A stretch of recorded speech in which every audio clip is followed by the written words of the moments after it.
Hi everyone, it's Miss Mandie from Pierogi. We're hanging out in my kitchen today. We're getting into that time of year where we start focusing more on traditional and holiday foods. So I wanted to share with you a traditional recipe from my family. This recipe comes from my mother's grandmother, Barbara, and we're going to be making pierogi today. Two different flavors. We're going to be making sauerkraut, which is pickled cabbage, and potato and cheese pierogi. Pierogi are Polish dumplings. They're made out of like a noodle dough, and then they're filled with different kinds of fillings and boiled, and then we fry them up when we're ready to eat them. Today I will be making them gluten-free because I am gluten-free. Gluten-free baking can be a little challenging, and I realize that. Make sure that when you are selecting your flour, it is a 1-to-1 mix. Basically, that means that your flour is pre-mixed and ready to go. You have everything you need. You don't need to add anything to it. So let's get started.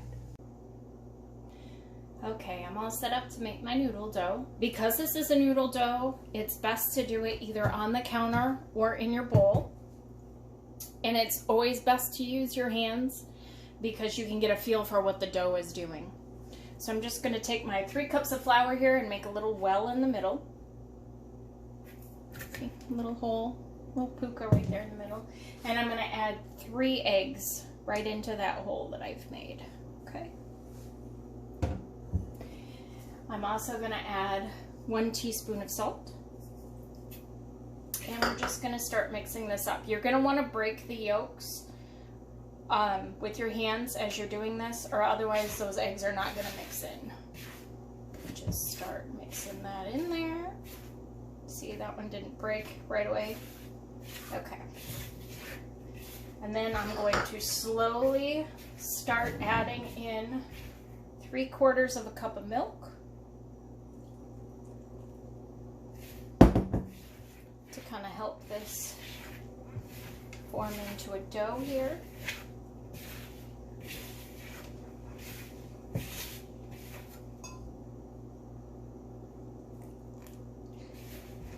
Kind of like with pie dough, it may take a little bit more, it may take a little bit less. That's why I like to mix it with my hands so I can kind of see how it's doing.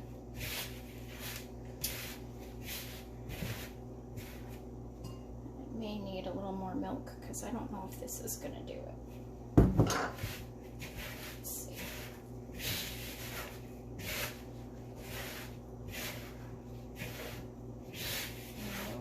All right. Give me a second. Let me grab my milk over here.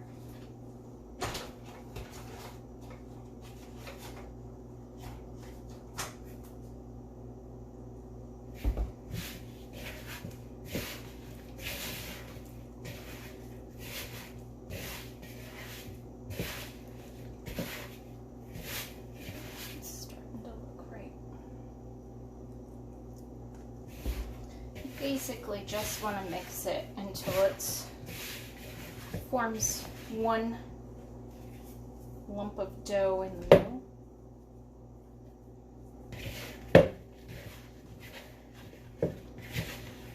Never be afraid to get your hands dirty when you're cooking.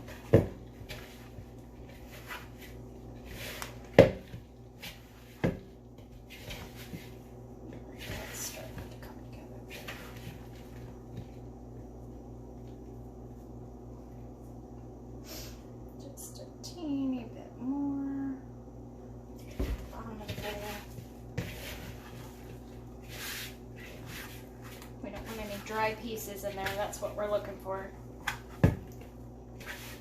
Okay. We're going to smooth this out, then we're going to cover it and let it rest for 10 minutes. While our dough is resting, we're going to go ahead and get our fillings ready. So I have here some sauerkraut, which is a pickled cabbage. There are different kinds. I like the one that, if you look at the ingredients, just has water, salt, and cabbage. There are some that will have vinegar. There are some that will have sugar in them. This is my favorite. You're going to want to drain your sauerkraut and then squeeze as much of the moisture out of it as you can, because you don't want to put extra moisture in the filling of your dough, okay? They'll fall apart. And then for the other ones, I have here some mashed potatoes. I just made like I normally would make mashed potatoes. So there's a little bit of butter, but a little bit of milk in there. Kind of give it that smooth consistency. You may also want to season your potatoes at this point. The potato and cheese ones, depending on the kind of cheese and depending on what you put in your mashed potatoes, that's where the flavor is going to come from. I have a cheddar cheese blend here.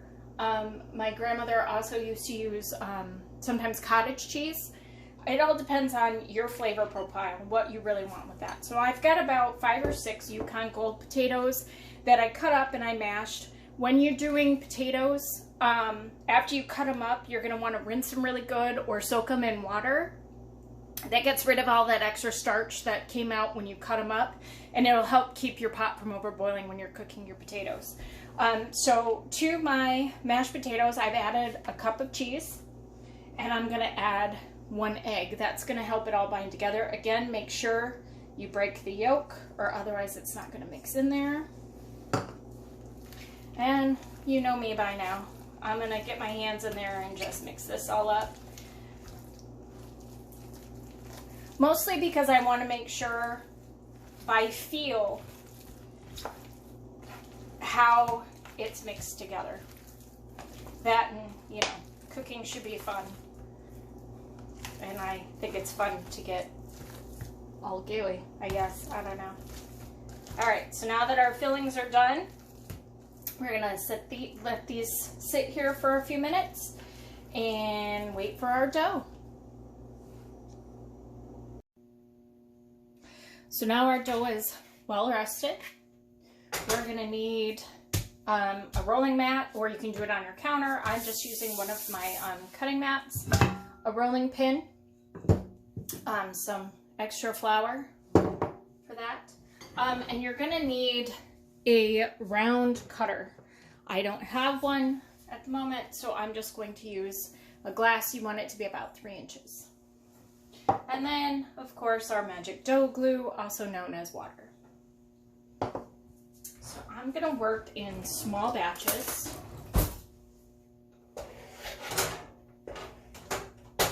And I'm just going to cut my dough into quarters and work with it a quarter at a time. So we're going to take some of our rolling flour here. Flour my hands. Flour rolling pin, just so that it doesn't stick.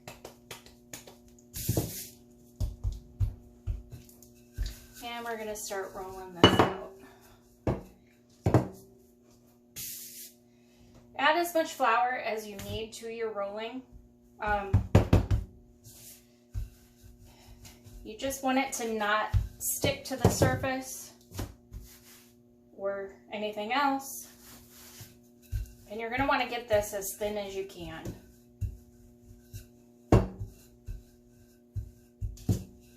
That's why I like to use the French rolling pin, but you can use whatever you've got.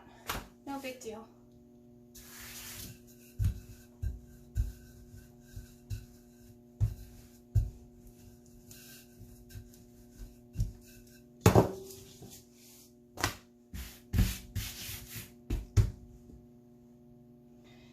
And if you feel it's starting to get kind of sticky, just add a little more flour. Get it as thin as you can. Try to keep even pressure. It's okay if your ends go off a little bit, or if you get a hole like I just did, just add a little bit of water to glue it back together. Flour it up so it's not sticky, and roll it back out. Alright, then you're going to take your cutter. Sometimes it helps to dip it in a little bit of flour so it doesn't stick to the cutter as well. And you're going to cut out little dough circles. Try to keep them as close together as you can without going off the dough. This will give you more pierogi, but it will also keep you from having to re-roll out several times. Because sometimes, you know, the more you work your dough, since you're adding flour and stuff to it as you go, by the time you get to the end, it's a little tough. Once you have your dough circles, you're ready to fill. If they're a little bit thicker than you think they should be, you can go ahead and roll them out individually as you're filling. Just try to keep them as round as possible. Then you're gonna take about a teaspoon to a teaspoon and a half of your filling and just put it right in the middle there, like that. Use a little bit of your fabulous dough glue here. Go around the edge. Remember, that's just water. And you're gonna fold them over, and you can either crimp them by hand, like this,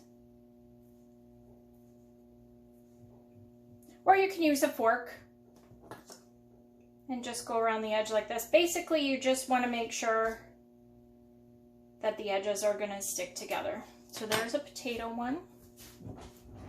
Get another little spoon here. And we'll do one with the sauerkraut. And just, again, right in the middle there, go around with your water.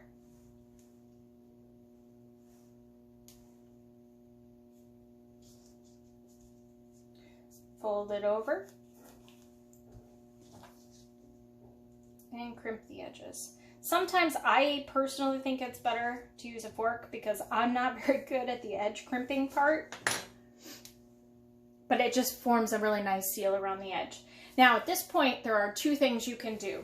You can either put them on a parchment paper lined sheet and stick them in the freezer. I like to freeze them individually like this so that when you put them in your bag or your sealed container in the freezer, they'll freeze for quite a while.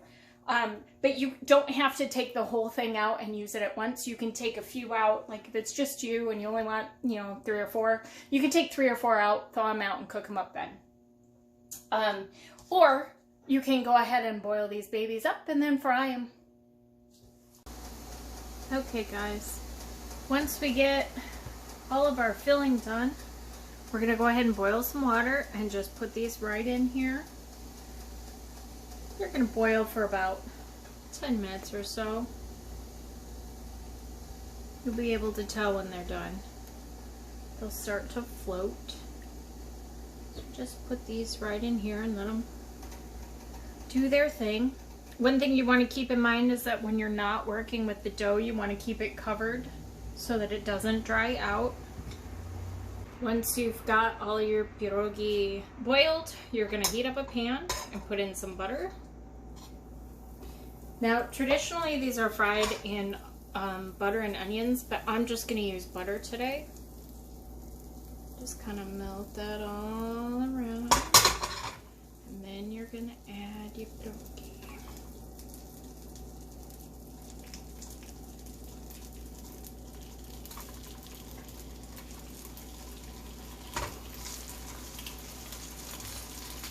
You basically want to brown the outside of these.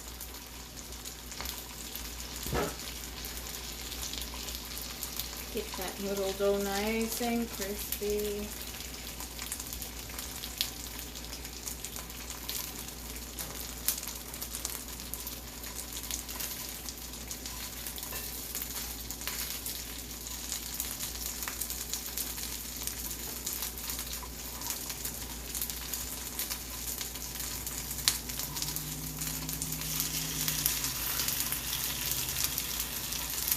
And you're just going to kind of fry them till they're golden brown on both sides.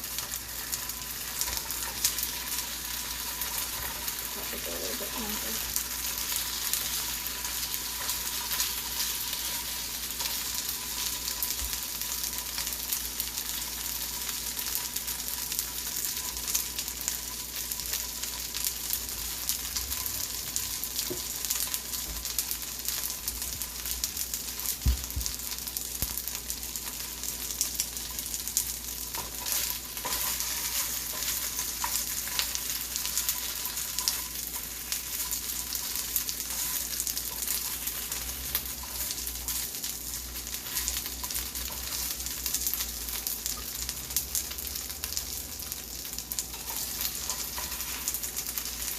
See how it's starting to get brown there?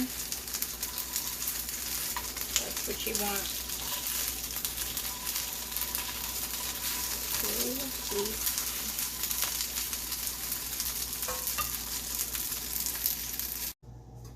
And there you go. Fresh homemade pierogi. So good. See you next time.